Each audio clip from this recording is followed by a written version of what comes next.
Okay, I'll be straight up. I watched a movie about 2 years ago where I got recommendations like you gotta watch this on Amazon Prime. I watched it. I wouldn't say made fun of one of the things in the movie, but it was a lot of the yelling like ah. And I know that's part of the culture or the religion of the Indian, this kind of set piece. But that one kind of really annoyed me, just because the consistency and the nonstop of this. While this one, it's in this film, I wasn't as annoyed with this. Well, maybe because it's the movie is overall better.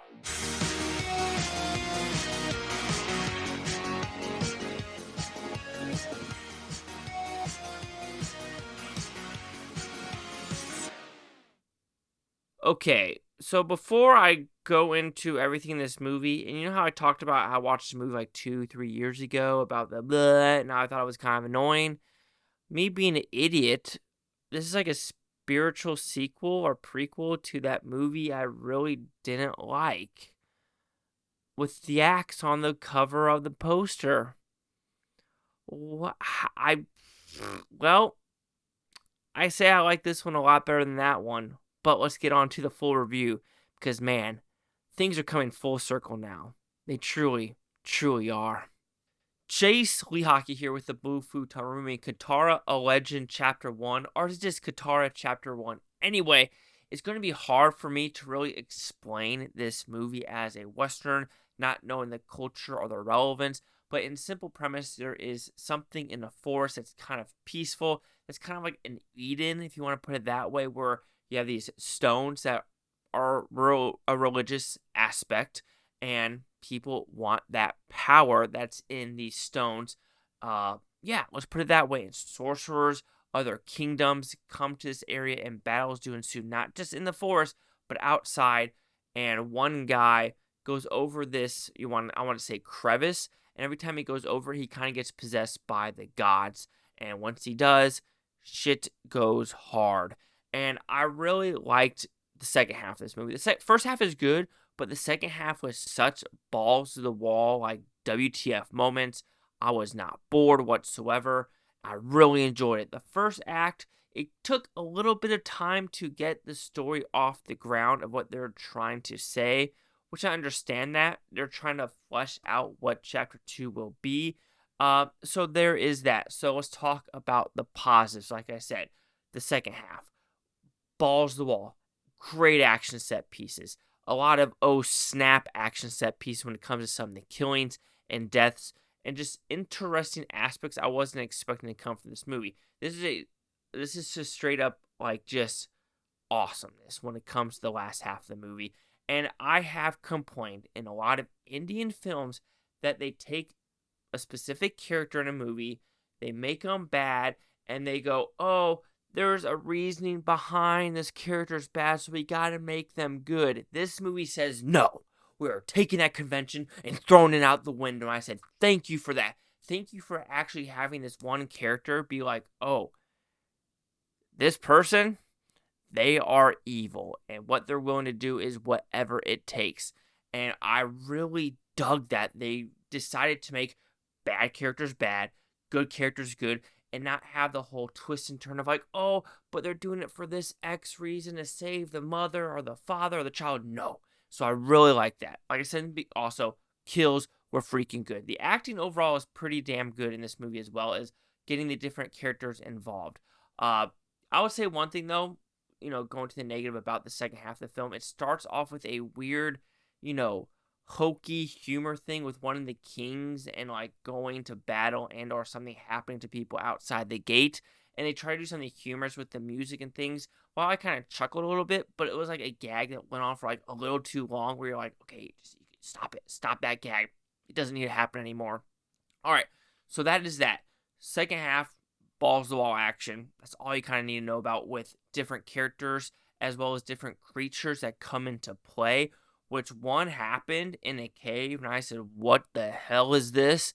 But I wasn't mad at it. Like I was like, "Okay, I kind of understand that this is not just like an action film. It's also kind of a fantasy element because there's also sorcerers in this one and other kingdoms, and having these sorcerers in here and with these stones actually like enhance the story to be like, oh, well, we're adding different layers to this where it's a little bit more complex, and I really enjoyed that. The first half of the movie, okay, even though it's good, I felt like just some things didn't click as well as it wanted to with trying to flush this story out about who this person is, trying to explain the cave, monkeys versus tigers. And if it's a monkey versus tiger battle, the tiger's always going to win, especially with these small ass monkeys. I'm sorry, monkeys, you ain't going to survive. So, and also the sorcerers, maybe get a better animal, right? Because if this mofo has a tiger, you probably need to change it because those monkeys aren't going to last at all. There are some good action set pieces in the first half. Don't get me wrong, there are some things, but it's also like the lightheartedness half of the movie, which it try to have something fun, try to have some set pieces, try to have like a love interest, try to do things like that, which it kind of, I did zone out a little bit of like, okay, like I've seen this before, I've seen this before, I've seen this before. I want to see some interesting battle sequences, which you do get that in the first half, but there's this like kind of tropes of the period piece things where you're like, okay, I understand that, I've seen this before, what are we going to make this movie different? And that's where I think the second half with, fleshing out creatures and characters and, mythology really puts that into perspective of like the tiger and things like that. Also, like once the credits start or once the title screen started and the movie ended, I was like, how's there going to be a chapter 2?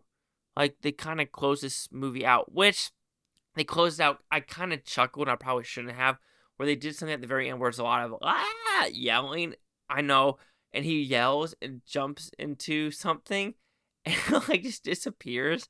I mean, it was just a little goofy, right? Like, there's nothing wrong with it. It doesn't like diminish the movie, but I was like, oh, you just gonna jump? Are you sure you got that, bro? Like that's a pretty far down. That's down. Like how far are you gonna go? And also being possessed like that, I think I'd be fucking terrified too. Where you wake up and you're just like, what just happened? I was possessed by a god, and I've stabbed people, I've spun heads around, I've like run with tigers, I've done trident kills. Like, how do I say I'm not guilty in the court of law?